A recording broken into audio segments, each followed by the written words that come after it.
আলহামদুলিল্লাহ আলহামদুলিল্লাহিল্লাযী ওয়াহদা ওয়াসসালাতু ওয়াসসালামু আলা মাল্লা নাবিয়্যা বাদা ওয়া আলা আলিহি ওয়া আসহাবিহি আজমাইন আম্মা বা'দ ফাউযু বিল্লাহি মিনাশ শাইতানির রাজিম বিসমিল্লাহির রহমানির রহিম। প্রিয় দিনী ভাই বোনেরা, আসসালামু আলাইকুম ওয়া রাহমাতুল্লাহি ওয়া বারাকাতুহু।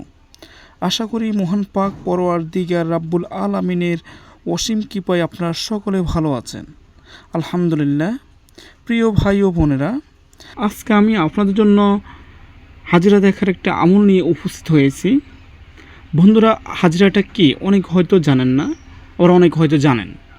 তারপর আমি বলে দিচ্ছি, হাজিরাটা হচ্ছে যে একটা রোগীর সঠিক রোগ নির্ণয় করা। আপনি হাজিরা দেখার মাধ্যমে জানতে পারবেন যে আসলে রোগীর সমস্যাটা কী। রোগীর কি জিনের সমস্যা, নাকি জাদুর সমস্যা, নাকি শারীরিক সমস্যা। যখন আপনি রোগীর সঠিক রোগ নির্ণয় করতে পারবেন, তখন আপনি সঠিক চিকিৎসাও দিতে পারবেন। যখন আপনি রোগীর সঠিক রোগ নির্ণয় করতে পারবেন না, তখন আপনি সঠিক চিকিৎসাও দিতে পারবেন না। তো এই হাজিরা দেখার মাধ্যমে আপনি সঠিক রোগটা নির্ণয় করে আপনি রোগীকে সঠিক চিকিৎসাটা দিতে পারবেন।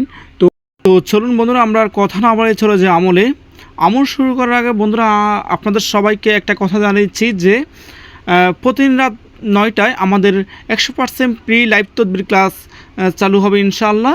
আপনারা সকলে যুক্ত হবেন। যুক্ত হয়ে আপনার কি সমস্যা বা আপনার রোগীর কি সমস্যা প্রশ্ন করে আপনারা সঠিক সমাধান নিয়ে উপকৃত হতে পারবেন ইনশাআল্লাহ। তো চলুন আমরা চলে যাই আমলে।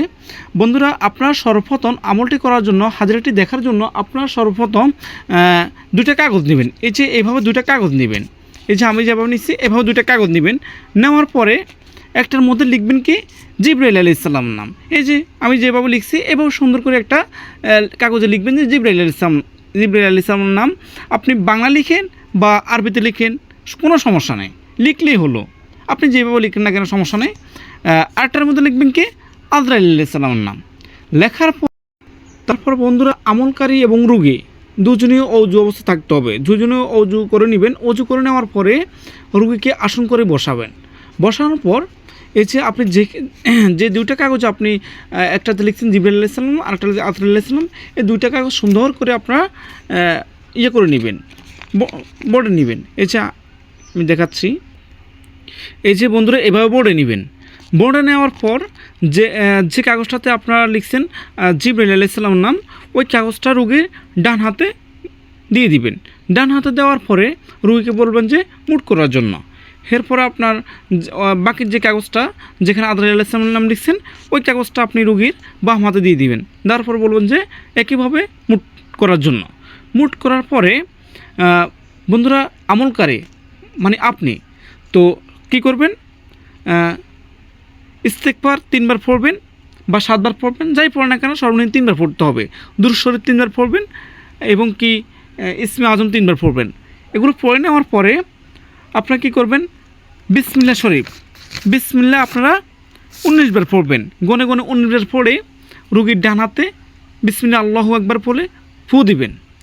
এরপরে বিসমিল্লাহ আবার 19বার পড়ে রোগীর বাম হাতে আবার বিসমিল্লাহ আল্লাহু আকবার বলে ফু দিবেন। ফু দেওয়ার পরে তারপর 2 থেকে 3 মিনিট আপনারা অপেক্ষা করবেন বা 5 মিনিট অপেক্ষা করবেন। 5 মিনিট লাগবে, 2 থেকে 3 মিনিট অপেক্ষা করলে চলে। 2-3 মিনিট অপেক্ষা করার পরে রোগীকে জিজ্ঞেস করবেন যে আপনার কোন হাত বার হয়ে যাচ্ছে, কোন হাত কি বার হচ্ছে। যদি বলে যে হ্যাঁ আমার ডান হাত বার হচ্ছে, তাহলে বুঝবেন কি জিনের সমস্যা।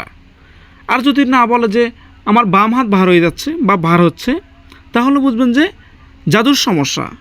আর যদি 2টাই হাত ভার হয়ে যায়, তাহলে বুঝবেন যে কঠিন সমস্যা আছে। আর যদি কিছু না হয়, তাহলে বুঝবেন যে রোগ বা মানসিক সমস্যা আছে।